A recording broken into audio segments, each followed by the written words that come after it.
Hello मित्रांनो, सर्वांचं स्वागत आहे परत एकदा नवीन एका व्हिडिओमध्ये. तर आज आपण बघणार आहोत का जे पण बांधकाम कामगार आहे, महाराष्ट्रातील जे पण बांधकाम कामगार आहेत त्यांच्यासाठी एक नवीन आणि महत्त्वाची जो जी आर आहे तो आलेला आहे. कारण की जे कोणी बांधकाम कामगारा थ्रू जे स्कॉलरशिप किंवा शिष्यवृत्ती म्हणा किंवा लाभ घेत होते, त्यांच्यासाठी एक महत्त्वाची बातमी आलेली आहे. जे कोणी बांधकाम कामगारामधून जी शिष्यवृत्ती आहे ती यापूर्वी ज्यांनी शिष्यवृत्ती घेतली त्यांना काहीही प्रॉब्लेम नाही.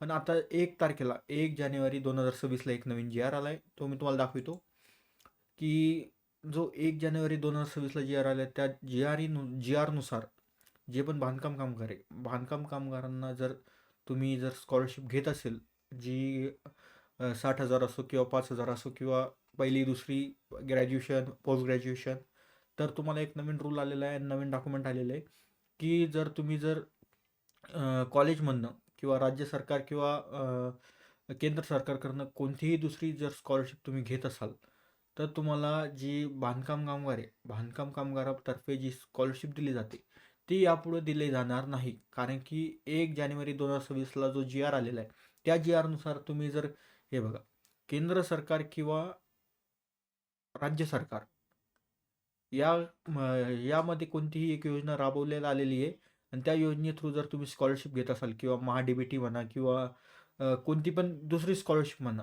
जर तिथून तुम्ही स्कॉलरशिपचे पैसे उचलत असाल, तर तुम्हाला बांधकाम कामगारात जी स्कॉलरशिप मिळते, ती स्कॉलरशिप इथून पुढे तुम्हाला मिळणार नाही. हे जे बांधकाम कामगार मंत्री आकाश फुंडकर यांनी सरळ-सरळ या जी-आरमध्ये सांगितलं आहे. आणि जे कोणी या जी-आरला वाचलं नीट, तर या जी-आरमध्ये तुम्हाला सांगितलं आहे की पूर्ण जी स्कॉलरशिपची प्रोसेस आहे, ती आता त्यामध्ये तुम्हाला एक नवीन डॉक्युमेंट ॲड करून दिलेलं आहे. त्यासाठी तुम्हाला स्वयंघोषणापत्र दिलेलं आहे. स्वयंघोषणा तुम्हाला पूर्ण जे स्वयंघोषणापत्र आहे, ते तुम्हाला पूर्ण भरायचं आहे. मी या स्वयंघोषणाची लिंक जी तुम्हाला डिस्क्रिप्शनमध्ये देऊन देऊन टाकेल. तर हे डिस्क्रिप्शनमध्ये तुम्हाला हे स्वयंघोषणापत्र पूर्ण भरायचं आहे. त्यावरती तुम्हाला तुमच्या कॉलेजचा सही शिक्का आणायचा आहे.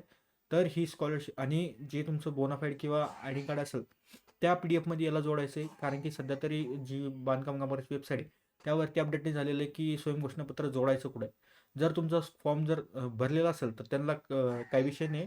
पण जर तुम्ही फॉर्म भरत असाल आणि जर तुम्ही जोडलं नाही आणि जर पुढं रिजेक्ट झाला, तर त्याला कोणीही जबाबदार राहणार नाही. तुम्हाला हे जे स्वयंघोषणापत्र आहे ते कोणत्यातरी एका याच्यात जोडून द्यायचं आहे PDF मध्ये. तर हे ग्राह्य धरलं जाणार आहे.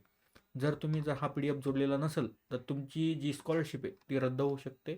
तर एवढी सगळ्यांनी काळजी घ्यावी आणि जे पण बांधकाम कामगार आहे त्यांनी याची नोंद घ्यावी. तर भेटूया नवीन व्हिडिओमध्ये. जय हिंद, जय महाराष्ट्र.